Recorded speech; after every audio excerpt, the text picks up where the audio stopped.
Pansinin nyo guys, bago nyo makuha yung manifestation nyo, parang may test of character na nangyayari.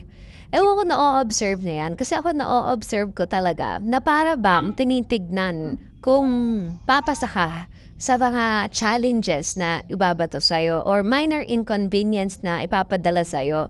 Kung okay na ba yung character mo, nag-upgrade na ba yung identity mo, yung perspective mo sa buhay, okay na ba? Hindi na ba katulad ng dati? Kasi like literally, life, God, or the universe will humble you into pieces talaga before mo makuha yung pinagdadasal mo or yung minamanifest mo.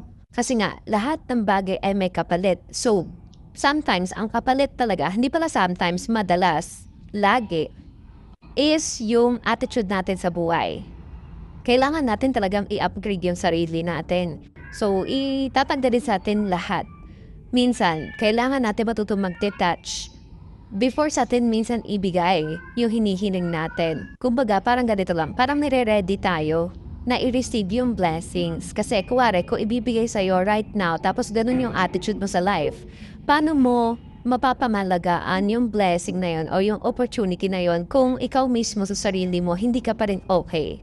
Like mentally, spiritually, physically. Kaya sa future, mas ma-appreciate natin yung test of character talaga. Kasi nga, kung hindi tayo nire-ready, ipapaano yun?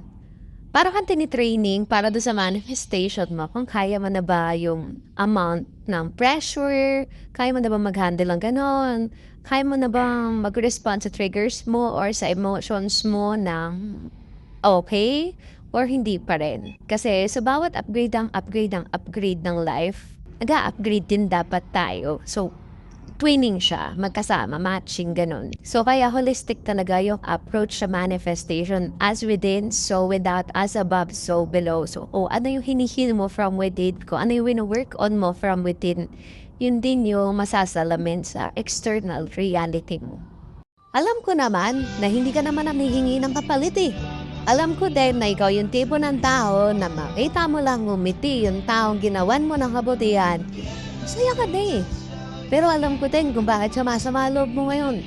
Kasi di ba kahit konting appreciation sa mga ginagawa mo, parang pinaparamdam nila sa'yo na parang wala lang eh. Na yung mga simple gestures na ginagawa mo, yung mga simpleng bagay na para sa'yo, alam mo, mapapasaya mo sila. Yan dating sa kanila, parang wala na. Parang, di, dapat lang gawin mo. Parang ganun yung pinaparating sa'yo eh. Natural lang, gawin mo. Parang ganun eh, no? Kaya di ka masisisi kung biglaan natatabangan. Hindi ka rin masisi kung bakit naanan lalamig. Kasi napakasimpleng tao mo lang eh. Napakasimple lang ng kagustuhan mo. Yung ma-appreciate nila yung effort na ginagawa mo para sa kanila. Napakasimpleng bagay na hinihingi mo pero hindi nila halos kayang ibigay. Diba? Alam ko na nasaktan ka eh. Sa mga binitawan kong salita, ganoon bang hindi tumama? Hindi ka na nga nagko-complain sa kanila eh. Napagod ka na hirap ka na. Hindi mo na alam kung saan ka hihingi ng tulong. Pagod ka na. Madalas pa na pagka mag-isa ka na lang. Hindi ka makatulog.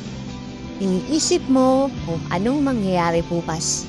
Iniisip mo hindi sarili mo kundi kapakanan pa rin ng iba. Diba to the point na para sa sarili mo nagiging pabayaan na? Alam ko gusto mong sabihin to sa kanila eh. Hindi ka naman humihingi ng papalit. Ma-appreciate lang nila yung ginagawa mo. Masaya ka na, diba? Pero siguro nga, ganito talaga buhay eh. Ma-appreciate ka lang nila kapag wala ka na.